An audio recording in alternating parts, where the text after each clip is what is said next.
Well, here in week 7, we continue to think about where we are in practice, where we are in practice state with our clinical practice partners, what the current state of affairs is. And as we're thinking about where we are right now, we've certainly recognized that there's a tremendous gap between what we know works from research and evidence and what we actually do in practice, in clinical practice, in policy design, in program design, in health systems of care. And so that radical gap between what we know and what we do transcends context. It happens in nursing, it happens in medicine, physical therapy, occupational therapy, US-based healthcare systems, Kenyan-based healthcare systems, across the globe, across professions. So that's where you as a DNP prepared professional can be a radical practice transformer. You have a sense of how important getting what we know into practice is. You know that this gap exists, and you also are gaining a greater awareness of where practice is right now, where we are today, and looking ahead to what the better future could be, how we could improve practice in our domain, within our scope of care. And so that vision for the better future state becomes the basis for your ability to transform practice. As you know where you are and where you hope to go, as you know the gap between what we know and what we are doing in practice, you can cast that vision for transformation. But underlying that vision are some key dynamics. So as we look at capacity today together in week 7, let's peel back some layers that undergird the transformation process. So the first one is mobilizing human energy, engaging with people so that they are decision makers over things that affect them, that they have a voice in the transformation that has a bearing on their day-to-day life, their day-to-day practice, or their the care that they're giving. And there are also catalysts for your DNP project, such as the faculty you're working with, the expertise of your clinical practice partner, the skills that you bring to the table, and where you hope to go with your career. So we're going to work together to catalyze, to take those catalysts and convert them into positive energy for transformation. So one of the key strategies we talked about in last week was that we have to align those catalysts. We have to align the partners so that we can have forward momentum with our DNP projects.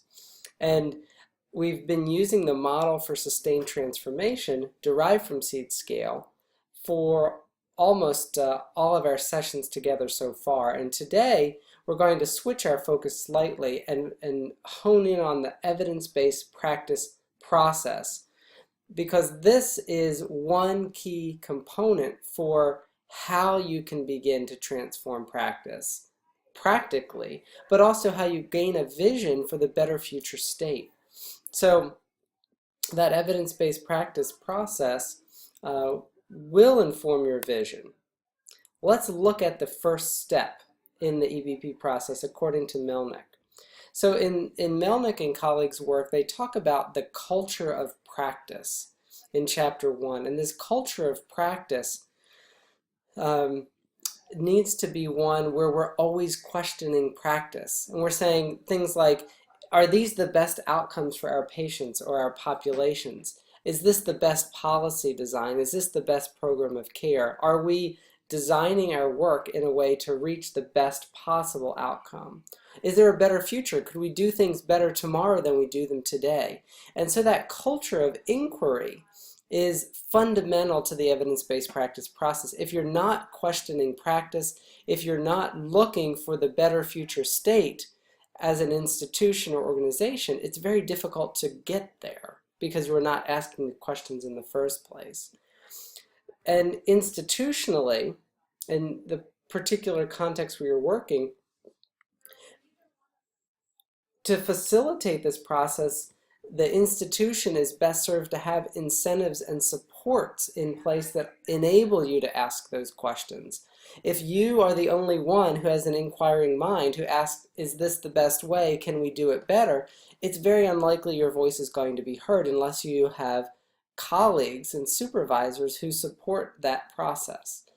And also having incentives such as work structure, compensation, dedicated time that enable you to engage in a transformation process are essential.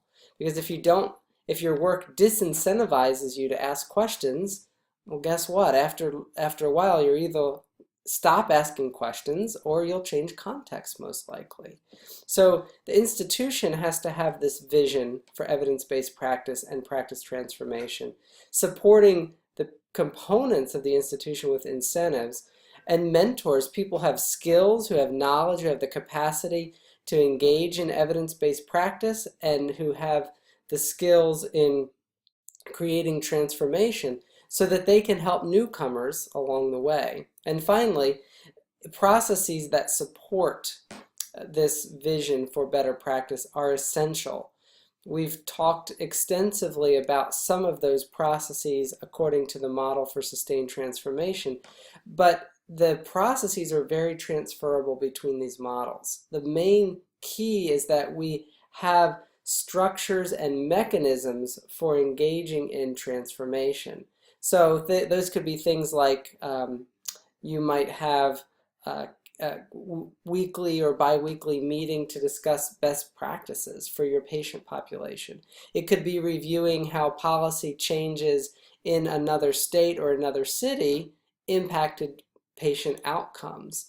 But that review, the mechanism of getting together to review, is a process that supports a spirit of inquiry. So as we think about the spirit of inquiry as the first stage in evidence-based practice, this is very, very much aligned with the building capacity step in the model for sustained transformation, because the spirit of inquiry is undergirding looking at successes in other contexts, is undergirding the desire to create an innovative team in the first place, or customizing existing research and existing practice insights to our own context. So that spirit of inquiry, that's saying, can we do it better? Is this the best outcome? What other ways are possible? This is building capacity. And so that provides us with a roadmap to start the evidence-based practice journey, asking questions. Can we do it better?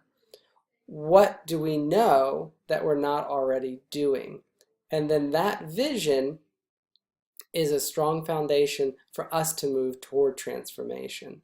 So that's a brief look at cultivating a spirit of inquiry, step 1, or step 0, the first step of the evidence-based practice process described by Melnick.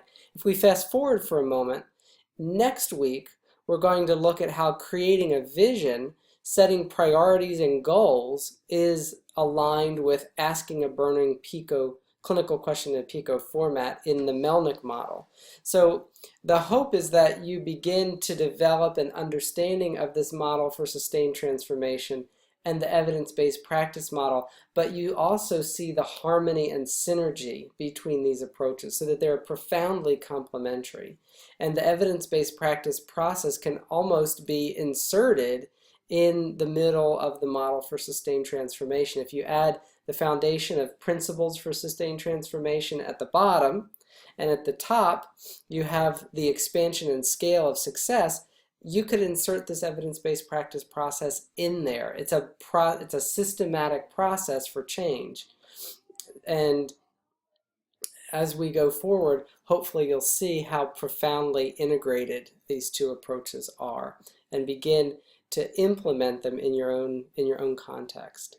So that's our brief look at capacity and how cultivating a spirit of inquiry fuels capacity, and how related the model for sustained transformation and the evidence-based practice process are.